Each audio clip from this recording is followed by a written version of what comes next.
الحمد لله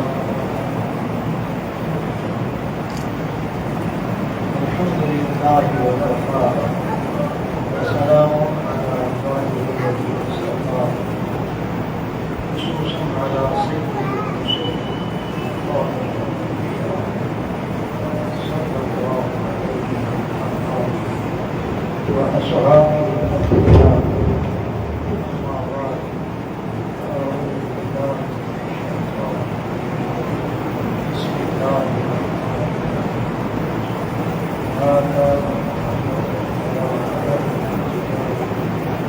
ولكن رسول الله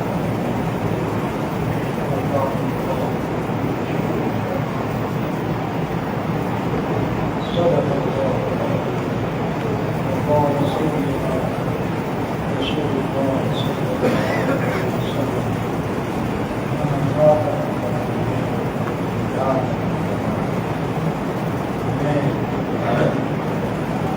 صدق رسول اللہ صلی اللہ علیہ وسلم.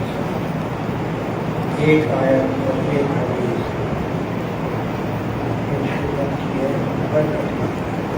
بیان ہو چکی حضرت شیخ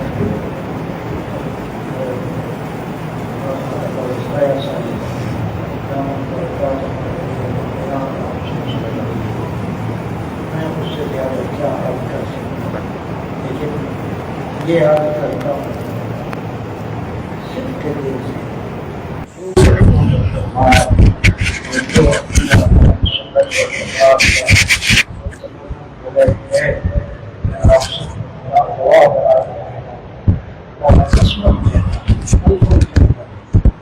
کہ میرا ایمان ہے اس بات پر حضور صلی اللہ علیہ وسلم اللہ کے سچے نبی اور آخری رسول ہیں.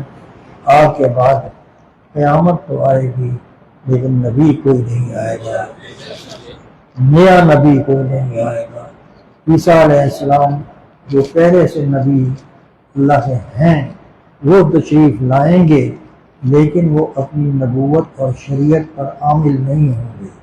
اس لیے کہ حضور صلی اللہ علیہ وسلم کی تشریف آوری کے بعد شریعت مکمل ہو گئی، اب کوئی نئی شریعت نہیں آئے گی. اگر حضرت عیسیٰ بھی تشریف لائیں گے اور یہاں رہیں گے، میں نے علماء سے یہی سنا ہے کہ وہ بھی حضرت محمد صلی اللہ علیہ وسلم کی شریعت کے مطابق اسی کی تبلیغ کریں گے، اسی کے مطابق عمل کریں گے.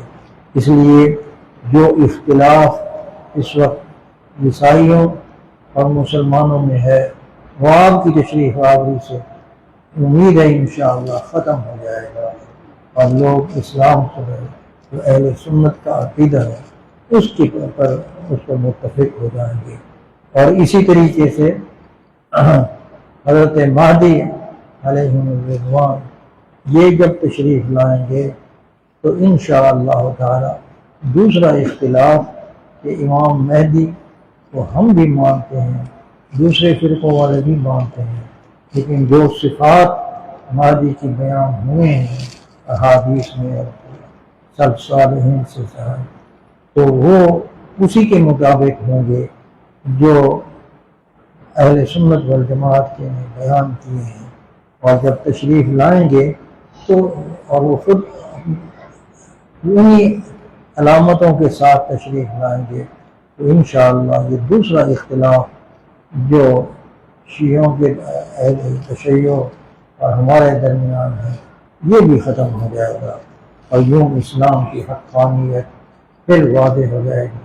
اللہ تعالیٰ وہ مبارک ایام اگر ہماری زندگی ہے تو ہمیں بھی دکھائیں، نہیں تو ہم حضور صلی اللہ علیہ وسلم نے فرمایا جو ہمارے علماء نے تشریحات فرمائی ہیں ہم ان پر ایمان رکھتے ہیں.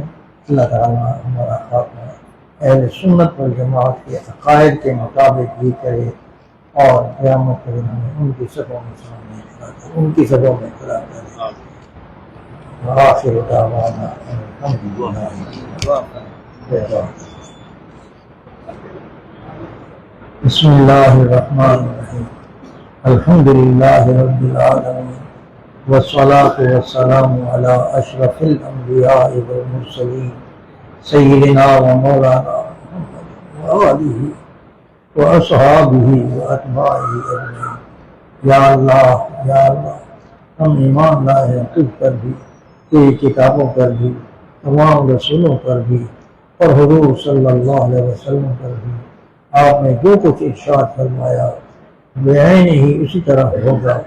اللہ اگر ہماری زندگی انہیں رکھی ہے تو ہمیں توفیق دینا اور اس وقت ہمیں قائم رکھنا اسی عقیدے پر جو اس وقت ہمارا ہے.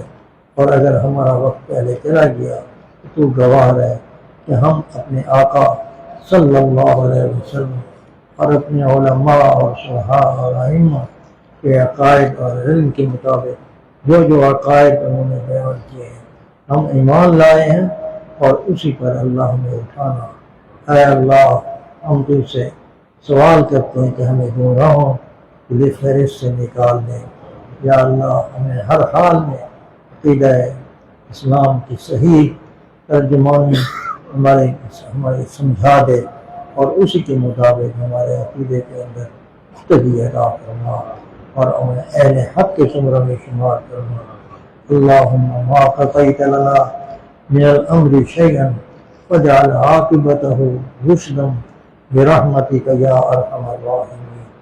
اللہم اغفر لنا قبل الموت وارحمنا عند الموت ولا تعذبنا بعد الموت ولا تحاسبنا يوم القيامة إنك على كل شيء قدير. اللهم إنا نسألك العفو والعافية والمعافاة الدائمة في الدين والدنيا والآخرة. اللهم انفعنا بصالح زماننا وارزقنا الأدب معهم ولا اللهم إنك عفو كريم تحب العفو فاعف عنا يا غفور. اللهم انفعنا بصالح زماننا وارزقنا الأدب معهم ولا تحرمنا بركتهم واجعلنا منهم. وصلى الله على النبي الحبيب الكريم سيدنا ومولانا محمد وعلى آله وأصحابه أجمعين. اے اللہ ہماری استدعا ہے ہماری بھائیوں کا جو عنصر یا اللہ متنبی کے جال میں پھنس چکا ہے، اے اللہ ہمارے علماء کی اور صلحاء کی محنتوں کی برکت سے ان پر صحیح عقیدہ منکشف فرما اور ان کے قلوب سے اس کی وہ گمراہی دور فرما اور اس کی نبوت کا یقین ان کے دلوں سے نکال دے اور باطل کو باطل کر کے انہیں دکھا اور حق کو حق کر کے انہیں بھی اور ہمیں بھی دکھا. اللہم انک عفو کریم تحب العفو فاعف عنا واغفر لنا وارحمنا انت مولانا فانصرنا على القوم الكافرين. وصلی اللہ علی النبی الحبیب الکریم سیدنا ومولانا محمد وآلہ وأصحابه وأتباعه